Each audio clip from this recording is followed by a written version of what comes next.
Allez, c'est parti pour la matinale gestion de fortune, investissement conseil, profession CGP, patrimoine 24. Je suis maintenant avec David Régin. David, bonjour. Bonjour. David, vous êtes le directeur commercial de Consulting Group. On est ensemble aujourd'hui pour parler des excellentes performances de votre OPCI LFC+. C'est bien ça? Oui, exactement. Alors, c'est quoi ces bonnes performances? Alors, ces bonnes performances, c'est plus 5,23% de performance en 2020. Ouais. Contre votre pire groupe, c'est quoi? Oh, c'est moins 50 l'an dernier. Oui, donc non seulement c'est une belle performance en absolu, puis une très belle performance en relatif. Exactement. Alors, comment ça s'explique cet écart? Alors, ça tient à 3 éléments. Le premier, c'est la résilience des actifs sur lesquels on investit, puisque la particularité de cet OPCI, c'est d'être un fonds d'investissement location meublée. Donc, on investit uniquement en résidence de service, EHPAD, résidence service senior, résidence de tourisme, résidence étudiante. D'accord. Deuxième élément, c'est la constitution particulière de notre OPCI, puisque nous n'avons qu'une poche immobilière, jusqu'à 85% de l'actif, et une poche de liquidité à 15%. Parce que normalement, OPCI, c'est et de la pierre et du papier, enfin, et du... Une poche financière, en tout cas. Une poche financière, voilà. Des actions cotées. Exactement, et notamment des foncières cotées. Et c'est ce qui a coûté l'an dernier à beaucoup d'OPCI. D'accord. Et nous, on n'a pas cette poche financière. Uniquement une poche de liquidité et une poche immobilière. D'accord.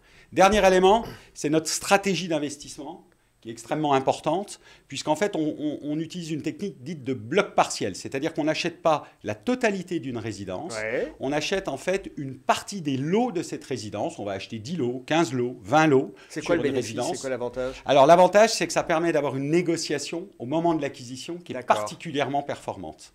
Et on le voit à chaque fois que les experts, à chaque fois qu'il y a une revalorisation des parts qui est faite, où en général, on a plutôt de bonnes surprises. Ok.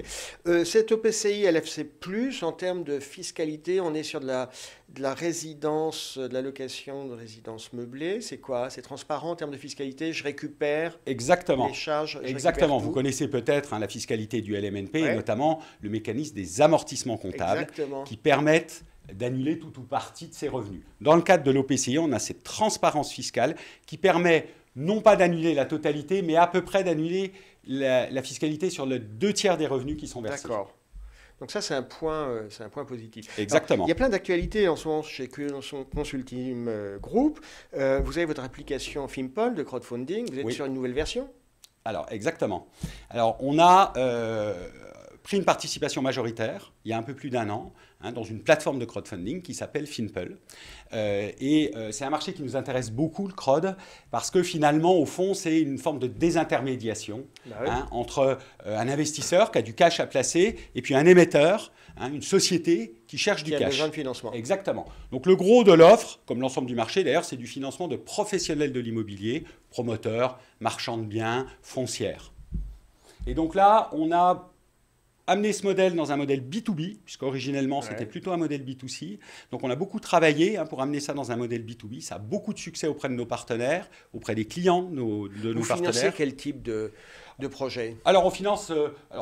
pour la partie immobilière, on va financer des promoteurs immobiliers, tout simplement. Donc, c'est soit ce qu'on appelle du ciblé sur une opération particulière, soit du corporate, on va renforcer les fonds propres. C'est toujours du haut de bilan, donc c'est toujours des quasi-fonds propres.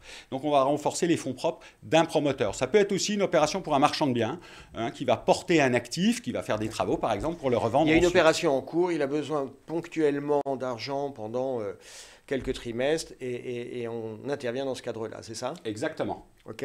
La nouveauté, il y a un capital assuré maintenant chez Fimpol, c'est ça? Exactement. C'est quoi ce capital assuré? C'est-à-dire que si ça tourne mal, je récupère mon argent? Exactement. Il y a en fait l'émetteur va souscrire en fait une assurance auprès d'un assureur, plus exactement une garantie de paiement à terme qui va permettre, en cas de défaut de l'émetteur, à l'investisseur de récupérer le capital qu'il aura placé sur l'opération. Bon, mais qui dit assurance dit prime d'assurance, ça coûte combien en termes Alors, ça coûte à l'émetteur uniquement.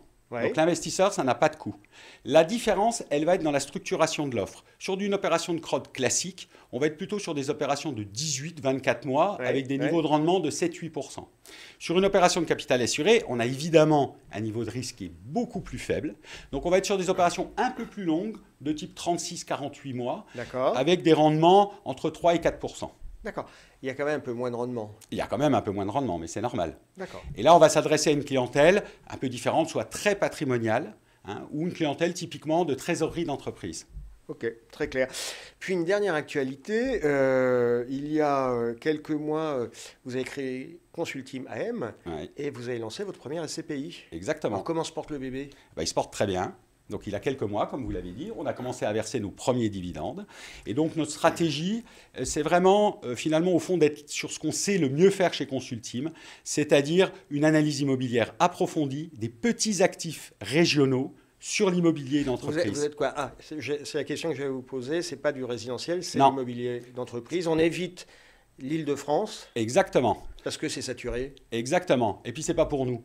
Nous, ce qui D'accord, nous intéresse, c'est en région, aller chercher vraiment des petits actifs. Hein. C'est-à-dire qu'on est capable d'aller regarder des actifs en dessous d'1 million d'euros. On a une équipe de sourcing qui couvre l'ensemble de la France.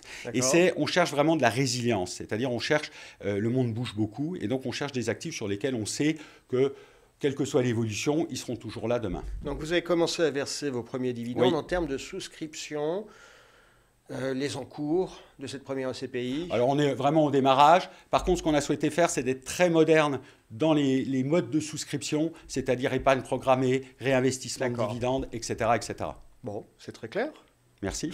David Régin, merci d'avoir été avec nous. Puis on vous souhaite succès dans ces multiples projets que porte Consulting Group. Merci. Bonne À journée. bientôt.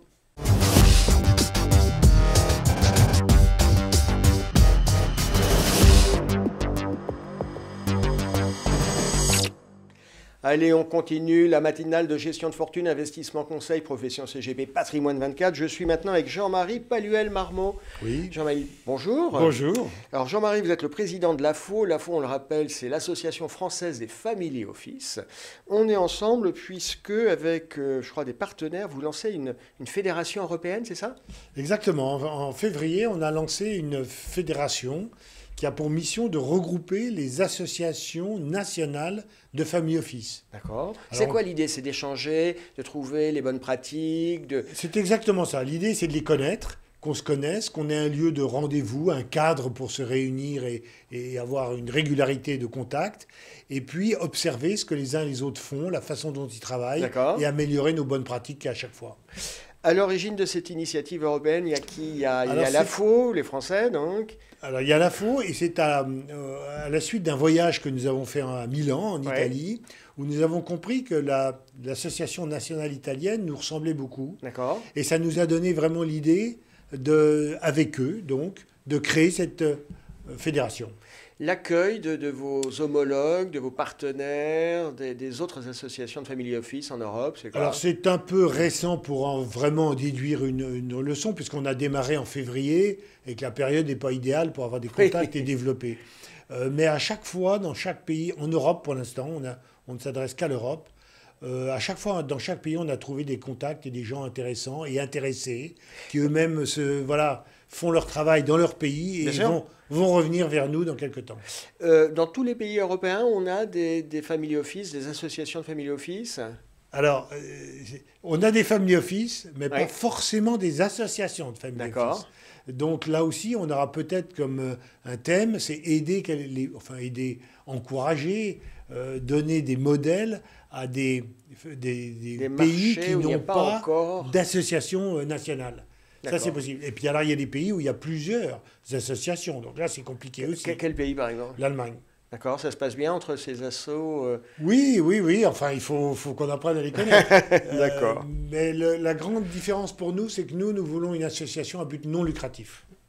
Parce que certaines associations, Certaines associations sont des vrais business et vendent des prestations de conseil. des prestations et surtout des carnets d'adresses. D'accord, ok. Ok, vous restez sur une dimension réellement associative, Oui. de syndicat professionnel en quelque sorte. Oui, exactement. Syndicat au sens très, très formateur du mot. Voilà. Au sens noble. C'est bien qu'on soit ensemble, Jean-Marie. J'aimerais qu'on fasse un petit peu un point sur l'évolution du métier. Donc, les family office, vous adressez à une population de gens qui ont plutôt des patrimoines financiers importants. Ce métier, est-ce qu'il bouge? Est-ce qu'il évolue? Vous faites ce métier depuis un certain temps. Au cours des 20 dernières années, est-ce qu'il y a des évolutions notables? Énorme. Ça semble paradoxal parce que tout ça, c'est quand même un petit marché, Oui. mais énorme pour deux raisons. La première, c'est que le métier du family office, la nécessité d'un family office est de mieux en mieux comprise par les familles.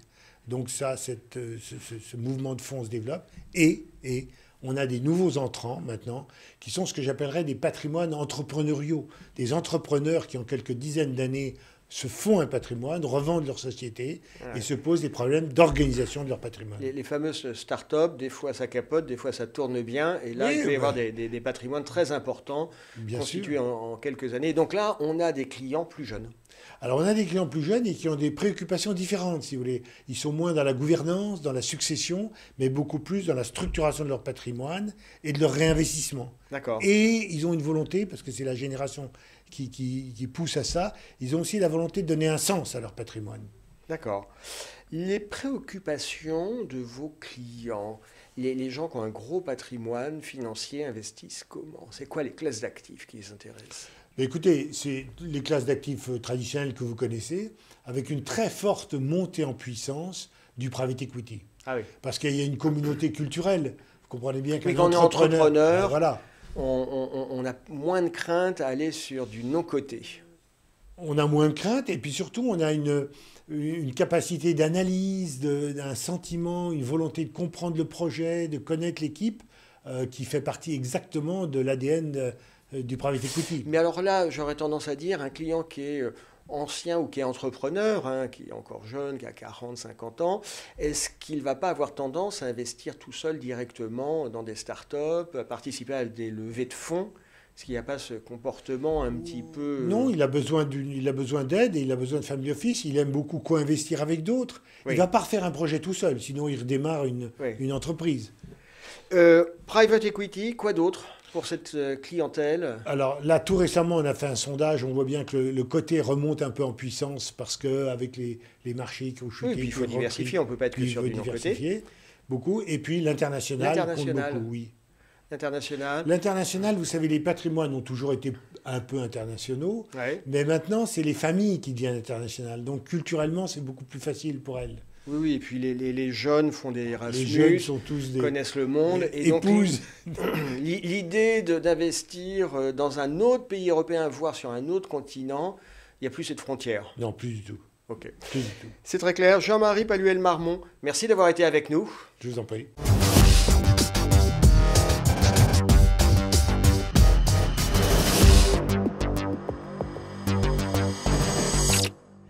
Allez, le dernier invité de la matinale aujourd'hui, c'est Arthur David Boyer. Arthur, bonjour. Bonjour Frédéric. Arthur, vous êtes responsable développement distribution chez LFIS Capital. J'ai bien dit, on dit LFIS ou LFIS? LFIS, c'est parfait. Ok. Votre actualité, c'est que vous êtes lancé depuis quelque temps dans la production de petites vidéos pédagogiques. C'est quoi cette idée? Alors l'idée, c'est quand on a rencontré les CGP depuis des années sur le terrain, il s'est avéré qu'il y avait un thème qui les passionnait. En ce moment, c'est compliqué de faire du terrain. Un petit peu plus dur. Et du coup, pour se rapprocher d'eux, c'est aussi pour nous l'occasion de faire connaître notre marque. On s'est dit, ce thème de la finance comportementale les passionne, à nous de l'adresser. D'accord. Et c'est parti d'un constat qu'on a tous en tête. On a tendance à acheter quand les marchés sont à des niveaux élevés et on a tendance à revendre quand les marchés sont en période de crise au plus bas. On est un peu suiviste. Hein. On est tous comme ça. Voilà. Alors ça porte un nom, ça s'appelle la Odd Lot Theory, c'est le nom fameux. Et finalement, ce phénomène découle tout simplement de l'existence de biais comportementaux, qui nous poussent à agir ainsi.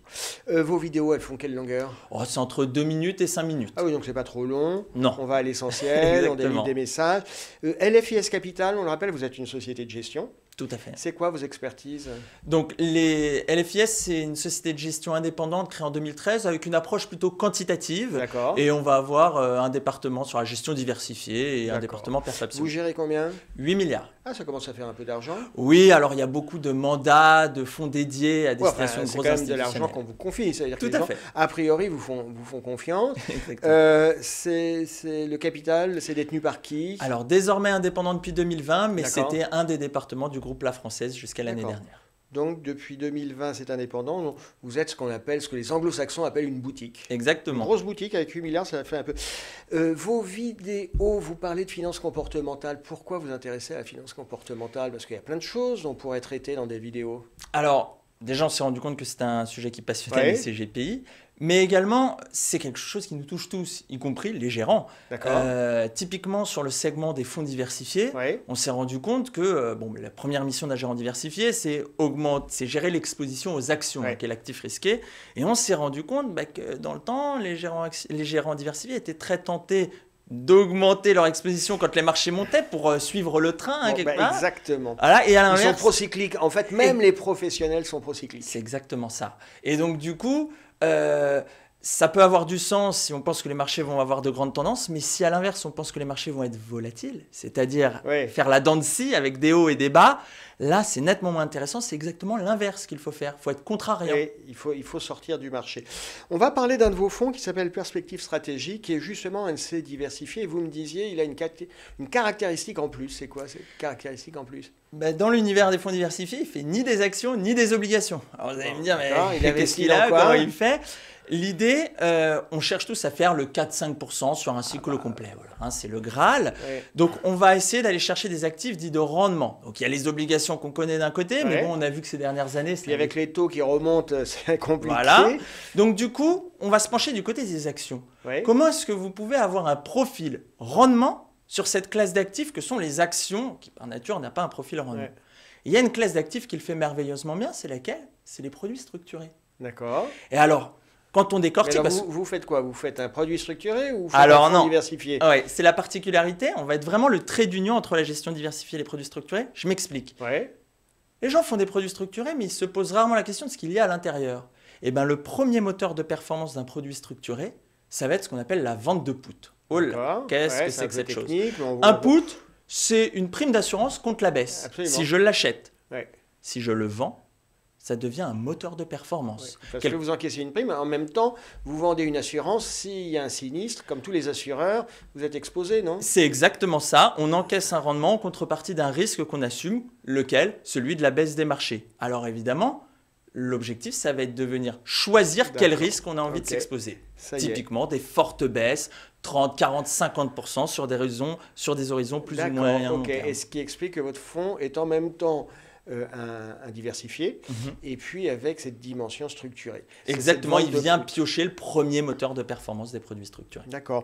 Ça fonctionne, ça marche? Alors ça fonctionne plutôt bien, puisque faites-nous rêver, ça délivre quoi? On est sur un fonds qui est 5 étoiles chez Cantalis, on est sur un fonds qui est premier quartile à 5 ans, on est l'an dernier sur une performance positive autour de 2%, on est également positif cette année, on a en 2018 pas trop souffert, on avait perdu seulement 3,5 et rebondi très fortement à plus 11 en 2019. L'idée, c'est que cette vente de put, ce qu'elle a de formidable, c'est qu'elle est contrariante. Et rappelez-vous ce qu'on a dit tout à l'heure, dans des marchés erratiques, on aime les choses contrariantes. On aime augmenter l'expo en bas pour bien capter le rebond, et on aime au contraire la réduire quand on est sur des niveaux élevés de marché. Et ces 5 dernières années, les marchés nous ont vraiment bien servi en termes de marché erratique.